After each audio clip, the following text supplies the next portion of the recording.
PhD student in history, and I did my undergrad in history from the College of Letters and Science at Berkeley as well. Yeah. Thank you, Alison. Next one will be Junna. Okay, hi everyone. My name is Junna, and currently I'm a second-year student at Berkeley, and I'm studying CS and Cog Sci. Okay, thank you. And next one be Caroline. Hi, I'm Carolyn. I'm class of 2020, and so I just recently graduated.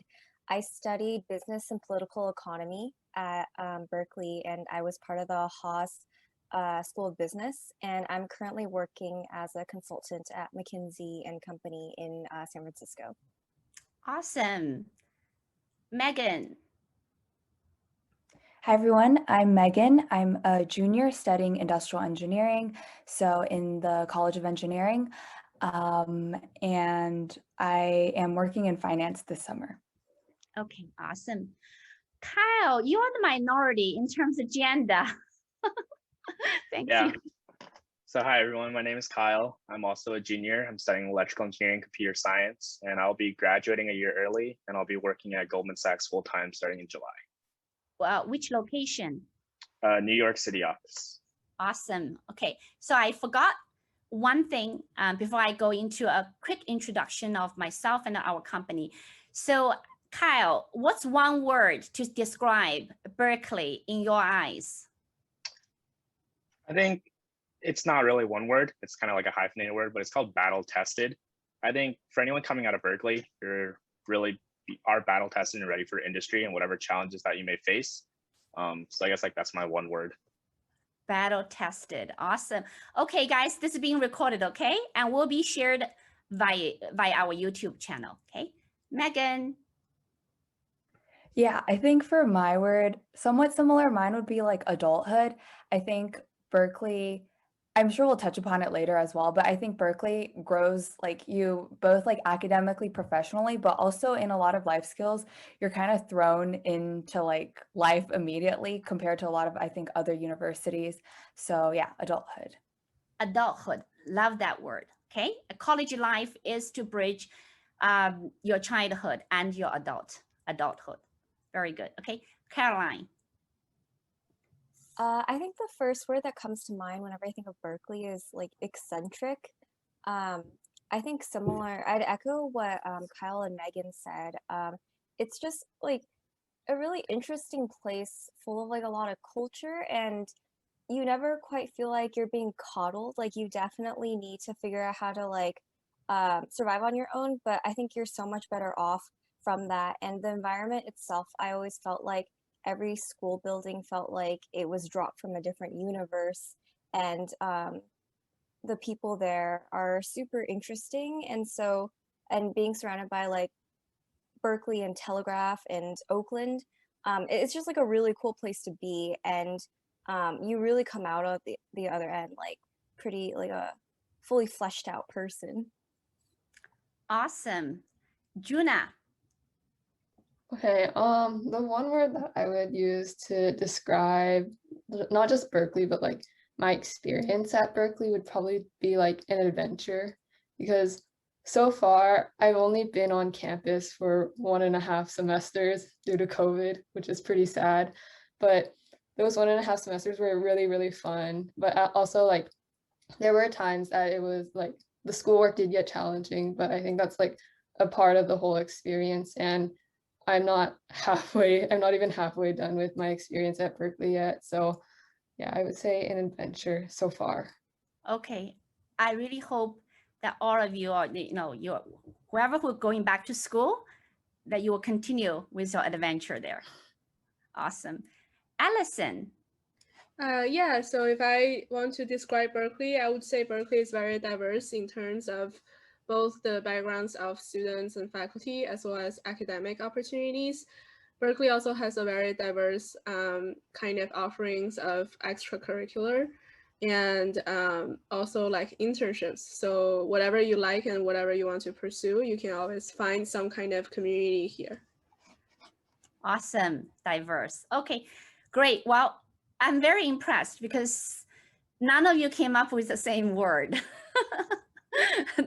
That's good. That's good. Lovely. Okay, so I will make a very quick introduction about myself and why I'm hosting this. So first, I'm a proud Berkeley mom, and I have an older son that's a class of 2023, a sophomore, CS in letter science, okay? And that's my older son. My younger son just got accepted by Berkeley, Cal. However, he's having some anxiety about which school to choose. He has a few choices on his plate, which is a good problem, yeah? But next few weeks, he has to make a decision. And I'm also hosting about 200, almost 300 accepted parents, including some existing parents in my WeChat group. Most of them are American-born Chinese and also parents from mainland China, okay? And that's what actually one of the reasons that, triggered me, because a lot of parents have questions. And I've actually been working with Berkeley students very closely, not really with my son. He doesn't want to work for me, but actually I've been working with Junna. Junna teaches machine learning for us, okay? And at NextStream, and she will teach machine learning for the students in Asia this summer. Okay, thank you, Junna. Okay, so I will very, very quickly to share a couple of things, and then we go. So this is our the flyer, and okay, let me see, where did I share? Okay, so first, my name, Dan Pan. I'm the founder of Hattie.com, co-founder of a tech institute we named NextStream to teach machine learning and computer engineering, and also chief growth officer for Allyson, which is a company based in China and is funded by Qualcomm Venture. It's a US company, and by EDU. It's a Chinese company, New Oriental, but over 30 billion traded on New York, I think on NASDAQ or New York Stock Exchange, okay? And so why I founded Hattie. So here it is, a little bit of relevance to the students and the parents. Actually, we have Berkeley student, Eric is interning with us. I founded this company because a lot of teachers, they were impacted by COVID-19 last year, and a lot of them could not go back to school. And they've been teaching with us for our school, not teaching parents and students directly. And their hours were affected. So last summer, we started this project called HOT, Help Our Teacher, okay? And right now we have this collaborative platform where we collaborate with our very, very experienced teachers. And a lot of them tend not to go back to the physical school because of the health issues of the COVID-19. And now they can teach with us in the US time, not only just getting up in the morning to teach the Chinese students, okay? And also let me see about us. Yeah, sorry, okay. So we have this collaborative platform, collaborating with teachers. We have students working together. We have 4 of them, 2 high school, 2 college, working together to develop a product requirement document for the whole entire Hattie.com. So everything you see here is done by student for the student, okay? By student, by them, all of them, they came up with 30-page requirements, and we have engineering intern, Ryan. He pretty much single-handed did the whole thing, but now we have a full-time 6 engineers working on this. And by the summertime, we have gonna have a very beautiful, hopefully kind of AI-based intelligent booking system. We're going through this. And we also have Leah, that worked with us last semester from UCLA. And this semester we have Helen also coming from Berkeley, and we also have a middle school students. It's about 10 of them, okay? So that's about Hattie, so I'm not gonna go through much. And we have summer programs for US and for Asia listed here. So one thing I really wanna talk about the summer program is there's one program that's, let me see. I think it's a runaway. Okay, this program is target for really geared toward younger adults, 17 and above. So we'll have a leadership training, and a few spots already being taken by our intern team. And Mr. Dixon is my executive coach. He has been coaching me for 10 years, Harvard educated background, very intelligent person, and we have his YouTube on our channel, hattie.com. Okay, that's about it. So, and okay, one more thing about us with here. This is our, my another company. I have two companies with Mr. Morrow of Canyon Crest Academy in San Diego, #1 public school in California. We, Babak, we three of us co-founded this company. In the summer, we'll start teaching machine learning and computer engineering. Okay, that's about it. And you can Google Allo7. It's pretty big. It's everywhere. Okay, so I'm going to stop sharing here. And then let's go to the Q&A. Okay, so we have a lot of questions about, I don't know, 80 people registered and submit their questions. First question will be, let me look at it quickly, making sure I don't make a mistake. 1 second. Okay, I think I remembered first, and now my computer just locked on me. Okay, no worry. The first question is, how easy to register class at Berkeley? Okay, so who wants to volunteer? Otherwise, I will just randomly call your names, okay? I see Meghan is smiling. You want to take that question? Yeah, I can go for it. Thank you. So for classes, I'll say like, I think in general, public schools, it's always going to be hard for sure. I guess like I can kind of see both sides because my older brother also went to Berkeley, actually graduated class of 2020. He was in like, he was a Regent scholar. So that means he always enrolled like earlier, which means like he never really had issues with enrollment. But if you aren't like Regent scholars, or like I believe the MET program also has like early enrollment, then normally your class, like you will kind of have to plan like a few different like plans. Like I normally have like A, B, and C, like different classes I might substitute if I know I won't be able to get it or I see that it's filling up. For my major, and depending on your major, you might also sometimes have reserved seating. So my major is like a pretty small major on campus, around 50 students per class. So it's pretty small, and all our classes usually have reserved seating. But even so, like sometimes the upperclassmen like will be able to enroll like earlier than the lowerclassmen will. So they'll be able to get the class before like a lot of us are able to. Obviously, like at some point, I know I'll probably be able to get it. But enrollment is definitely like a bit of like something that you'll have to like learn over time. I don't think it's like something that should be stopping you from choosing Berkeley though, for sure, because it's a small problem, I think, and you eventually should be able to take the classes that you need to take. Okay, so that's good. For sure, you'll be able to take your class. It's just a matter of timing, right? Okay, that's great. Okay, so there are a lot of questions, and next one is, can I change my major at Berkeley? Who has changed the major at Berkeley? None of you have done? Okay, so I will pick Caroline. You want to answer the question? Yeah, I don't have a lot of firsthand experience on this, but I don't think it's very difficult to do. It's a matter of like, well, have you taken the right prereqs, and like what time length are you taking them in order to get them done in time? But like the actual act of like switching it isn't terribly difficult, especially if you're doing something that's like pretty adjacent to the original major. So I know a lot of like people in the design community that switched from CS to cognitive science because it was more aligned with their interests. And I think given that like those prereqs have a lot of overlap, it wasn't very difficult to do. But obviously, if you want to switch from like something super humanities based to something really technical, you need to like plan in advance of that you've gotten the prereqs done for both.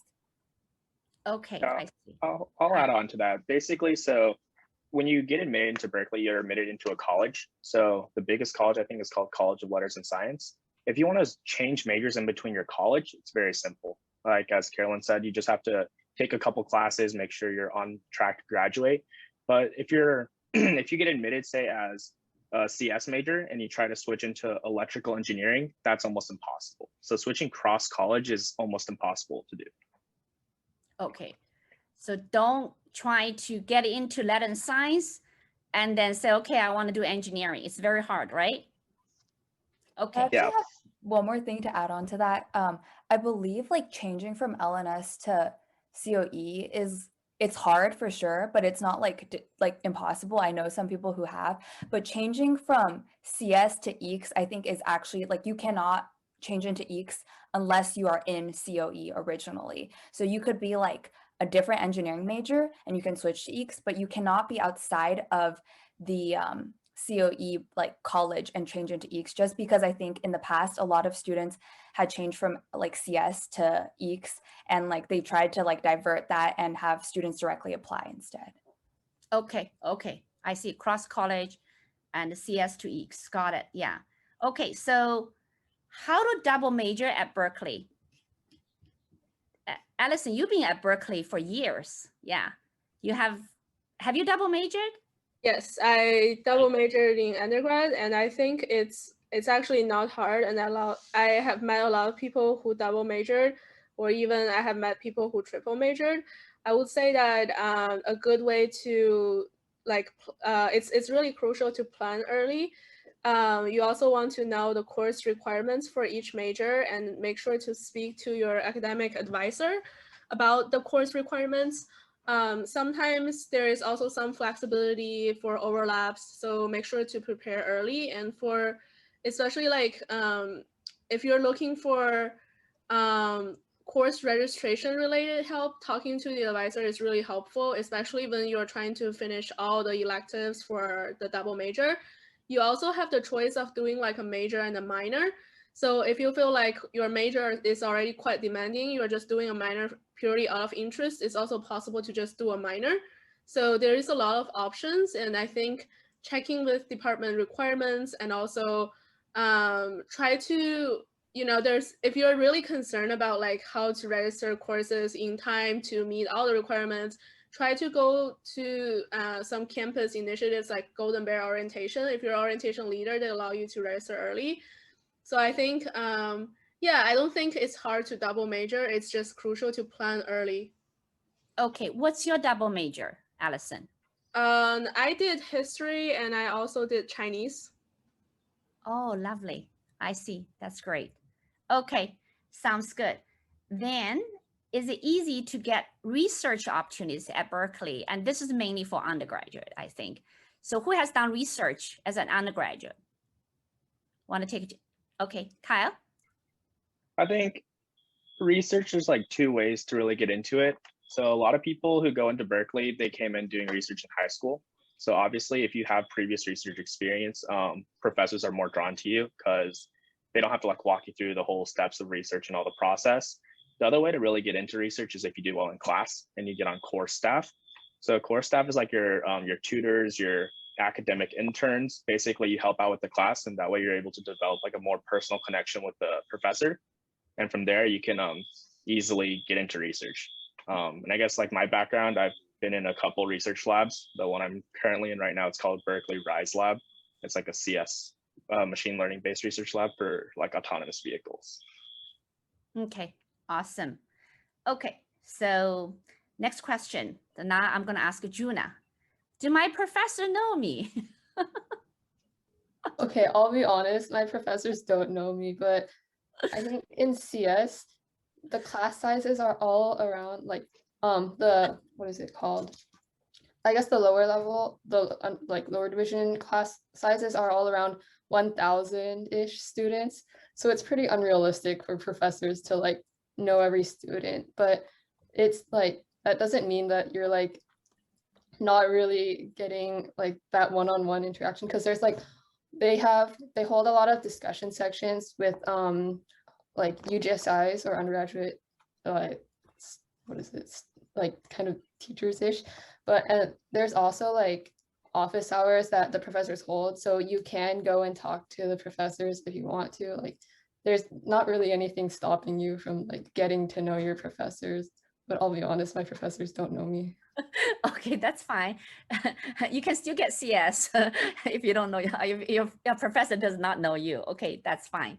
Okay, awesome. Okay, so that's pretty much all the popular questions. Oh, last one. How big the size of Berkeley classes? Maybe Caroline. How big? Yeah, go ahead. I wanted to add on to the previous question that I think as you go up or like become like a junior or senior, I think the class sizes like do start getting a bit smaller. You take more classes with more specialization where you might get to know the professor. So like I had a pretty good relationship with this one like Chinese history and Japanese history professor, and we like had lunch and like met outside of class. So and I think like similar things are like possible within like CS and EECS as well. But it like probably in the intro courses that's not going to be the case, and you'll probably have like several hundred, several K kids in your class. In terms of class size, like so similarly, like I mentioned, these like when you're a freshman, sophomore, like class sizes can range from like several hundred to several thousand, or like up to 1,000, 2,000 kids. But I think that definitely starts to change when you hit like junior year. And I think like for me in Haas, our class sizes never went above like generally didn't go above like 50 kids. So we got a good amount of like FaceTime with our professors if that's something you wanted. Okay, that's good. How about PhD classes, Alison? PhD classes are really small. So usually my department has classes that range from like 5 to 10 people. And I think that for PhD requirements, if you're doing something like if you're a sociologist or if you are doing like math, maybe you will share a statistics class with multiple departments. In that case, the class could get bigger, but I don't think it's ever going to exceed like 20, 30 people. So in grad school, the classes are really small unless you're going to school in like, I guess law school is a little bigger. But generally PhD seminars are very small. Okay, awesome. That's good. And okay, so how about one more question on the academic side? And there are a couple more actually. Berkeley culture, battle tested. I think Kyle is saying eccentric, love the word. And sometimes I hear cutthroat. Any comments? Is Berkeley culture cutthroat? Kyle, come on guys. I wouldn't say it's cutthroat. I think it's like you really need to have a mentality where you need to have a good support group. So normally, at least for EECS and CS, once you get to upper div classes, it's really hard to take all the courses and do all the homeworks by yourself. You really need to like work together and brainstorm. So if you don't really have that support group, it gets a little demoralizing, I will say. But I wouldn't say it's cutthroat. Like generally people want what's best for each other. Like my friends, obviously, if there's an internship opportunity and I have that application link, I'm obviously going to help them out as well. So it's not like people go like sabotaging each other by any means. It's a competitive but healthy culture. Okay, I love that. Okay, I want to ask Meghan. Yeah, I also agree with what Kyle said. I don't really think it's cutthroat from my experience. I've heard of like some very small like stories or cases where like people have met like a classmate that was a bit like strange or wanted to do something that was a bit strange, but I don't know if that has to do with Berkeley or just in college you're going to meet some individuals that are out of like the norm. In general though, I feel like it's not very cutthroat. I think what people refer to when they speak of Berkeley in terms of being very competitive is not necessarily like because students are deliberately out to get each other, but I think more of the fact that all the students are very motivated. And when you see a lot of other students that are really motivated, you feel kind of that pressure or that stress that you want to do well as well. And, you know, that kind of feeling, I think, is what a lot of students refer to when they refer to the pressure and stress from school. And obviously academics are definitely going to be hard. And so it's a lot about balancing like your academics plus like recruiting for professional and also trying to maintain a social life. Like all of those things added together, I think creates like a certain amount of stress, but I wouldn't say it's like cutthroat directly from student to student. Okay, I love the clarification. Yeah, sounds good. Okay, then, and how about GPA deflation? Okay, Junna, you want to take that one? Worry about GPA deflation? Sure. Honestly, I guess it's like slightly more deflated than other schools, but I don't feel like there's really GPA deflation much. It's just like, I don't know. I feel like the classes are graded pretty reasonably. And as for the CS courses, they're all binned, and I think they're all binned pretty reasonably. Like the ones that I've taken so far have like an average grade of around a B plus-ish. So I feel like that's pretty reasonable actually. Okay, that's very good to know. Sounds good. Okay, you guys don't have to worry about too much deflation. I know quite a few probably students here, they want to go to medical school. That's a different question we'll start asking, I think in a different category. Okay, so now next to school choices. Now, the first question I will go to Caroline. I personally know you. Your mom is my dear friend. And I know you took Berkeley over UPenn Wharton School, right? And that's a top private school, business school. Why? Yeah, so it was a really hard decision for sure at the time, and I think especially when you're a senior in high school and like the community that you're surrounded by indexes so much on prestige and like the brand name, and working all 4 years just to get that.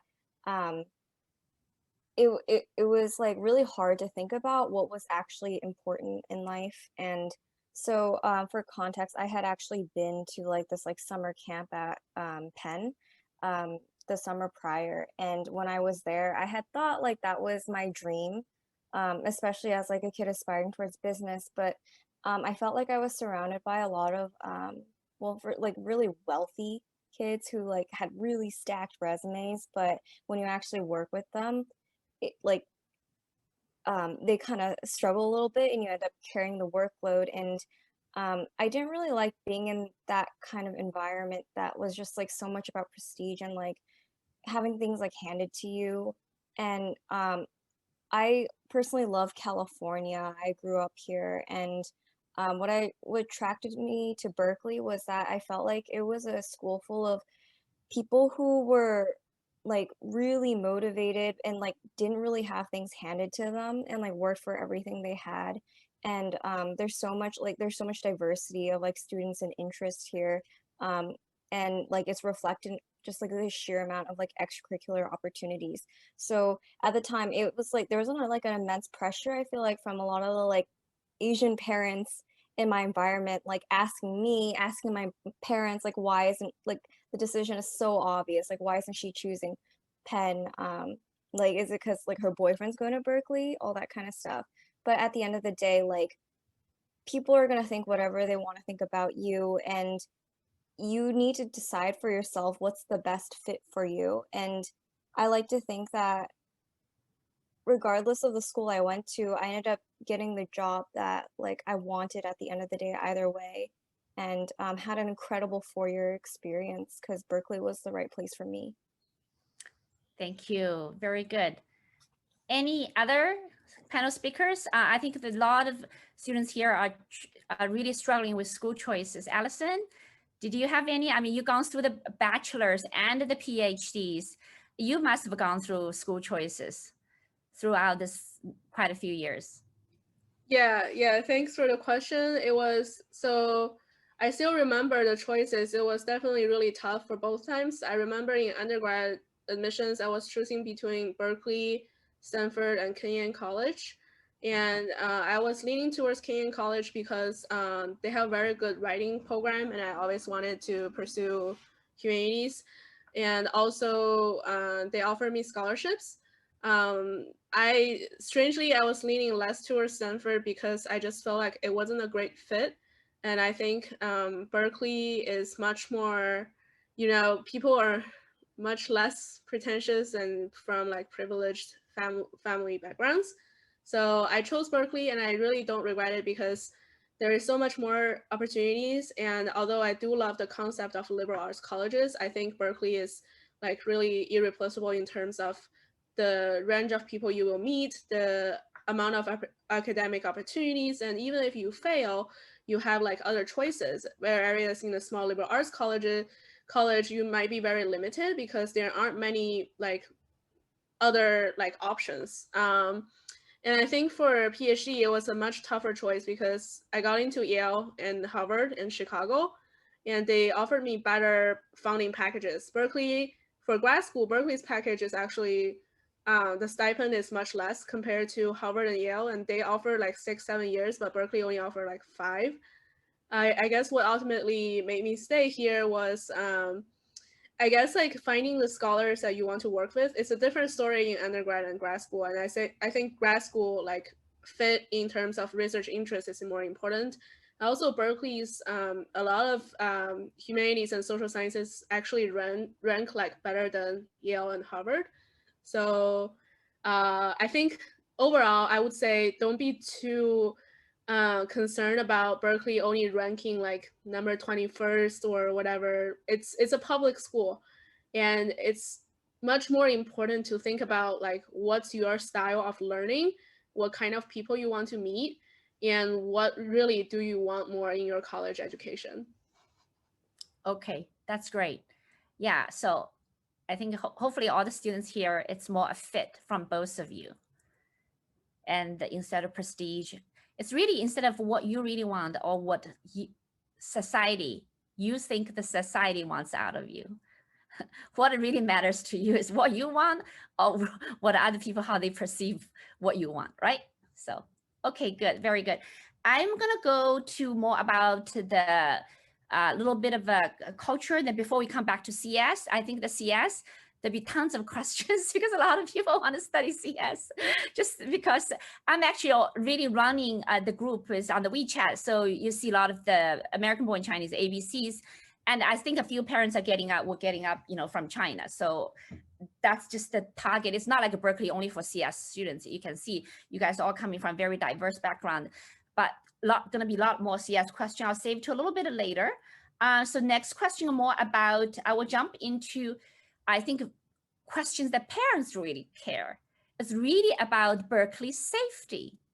So I'm glad we have 4 women here or female students, right? So I see Meghan smiling, big smile. Meghan, go ahead. Is it really Berkeley safe? Were you really worried when you accepted the Berkeley offer saying, hey, I'm going to Berkeley? I will say I was like, to a certain extent, honestly, I was a little worried.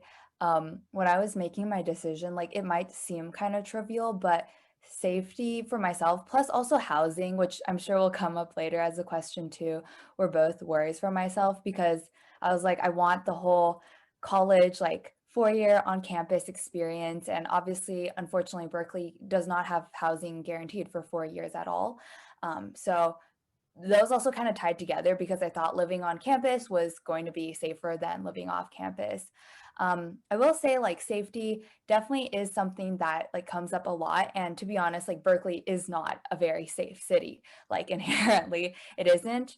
But over time, I really don't feel at least like unsafe normally. I don't know if it's more like I've been at Berkeley for a while or if it's just that normally when I go about, I am still careful. I'm with either friend groups at night or I try to avoid staying out too late. But I don't think it's like that big of a worry, if that makes sense, because there's a lot of things that the campus will try to do to prevent issues. So like there's like Bear Transit, which is like past they'll like you can take the school's shuttle around, or you can also like past 3 a.m. they can pick you up and drop you off anywhere, things like that. There's like Bear Walk, they'll walk you home. I've like used those a few times, but over time I just haven't felt too worried about it. There are like apps also for you to like hear about the news about anything that happens, if it's, you know, robbery or some kind of small incident, even if it's like a traffic incident, sometimes you'll get notifications. Over time, it's obviously not as big of a worry for me. My parents certainly are still worried here and there. Like they have my like location at like when I'm late at night just to like check in with me sometimes, but I personally don't think it's like a huge worry for myself. Okay, I see. I want to hear from Kyle, our only male student. Were you worried at Berkeley? I mean, I've seen a few things here and there that, you know, definitely shouldn't happen to college students. But I think it's really about, you know, like if you actively choose to stay safe and don't put yourself in harm's way, you won't come across any issues. Like people aren't out to like hurt you, and everyone, like there's a lot of people on the streets, so it's not like everyone's getting robbed or whatever. I think like the main things are for like people who like get robbed is like they're on their phones while walking, which is not very smart, right? Like you want to be aware of your surroundings. And then like when you walk at night, you know, walk with a group of people, don't walk alone. And then you kind of like Meghan said, you just kind of like know which parts of campus are good and which parts are bad. And you kind of avoid the bad parts and the bad streets. But like, I don't think it's too bad. It's kind of part of like the Berkeley culture in the end. Like Berkeley really just throws you off the deep end and expects you to like kind of like figure things out yourself. And one aspect of that, right, is like growing up and, you know, when you go to work eventually, you're going to have to take public transit, you're going to take the bus, you're not going to have a car, it's not going to be a sheltered space. So I think from that sense, you know, it's not too bad. I don't think you should not go to Berkeley because it's unsafe. Okay, I really like that answer. That really delved into what Meghan said, adulthood. You get into adulthood a little bit early at Berkeley. Okay, got it. Sounds good. And I have one question for Caroline, same category, homeless people. Have you been there 3 years? That's a good 3 years on the campus for sure, right? And were you worried about homeless people? And just there are a lot of them, yeah? Yeah. Well, so I think against like my family's wishes, I lived across the street from People's Park, and I would definitely advise against it because like two of my like friend groups that also lived across the street from People's Park both had their places broken into. So don't do that. I kind of weigh against like, you know, we should like be careful about like the stigma against like homeless people, that all homeless people are crazy and unstable or out to hurt you, and like looking out for your own safety, because honestly like most of those most of the people in People's Park and like the homeless people around there are like harmless, but obviously like you should be careful in general. So I mean, the straightforward answer, yeah, there's like homeless people. Use your own judgment in like what areas you are in. Try to weigh against your like, I think, intrinsic like survival instincts and like the stigma against like that all homeless people are like violent or whatever. Because like a lot of them are just like in difficult situations, right? Like the Bay Area housing crisis is like pretty insane right now, and it's not necessarily everyone's like fault that they've been put in that position and they haven't been as like privileged socioeconomically as like a lot of people in this call likely are. I would also say that I would bring pepper spray. I had like some sort of like safety equipment. I had a taser that my mom sent me, and I never ended up needing to use it, but it definitely made me feel a bit safer. So I advise to do that. Okay, so I think all the students going there, hear it? Okay, especially the female students, bring a pepper spray, okay? We can get in Costco or Target, right? Pepper spray, okay. Thank you, Caroline, for great advice. Try not to rent an apartment next to People's Park, okay? Yeah. Okay, so next one, I will jump into category for non-academic life. So Junna, I know you've been there about 2 years, a year and a half on Zoom, similar to my son, but I think he's doing a lot of clubs activities. So I'm gonna ask you, is it easy to join a club? Yeah, I think it's definitely easy to join a club, but also it depends on what type of club you want to join. So I know there are a lot of competitive CS clubs, but there's also like a lot of not super competitive CS clubs. So in my experience, in my first semester, I joined 2 dance clubs, and one of them was called AFX, and they take everyone. And then another one is called KPG, and you have to audition for that one, and they do cut people.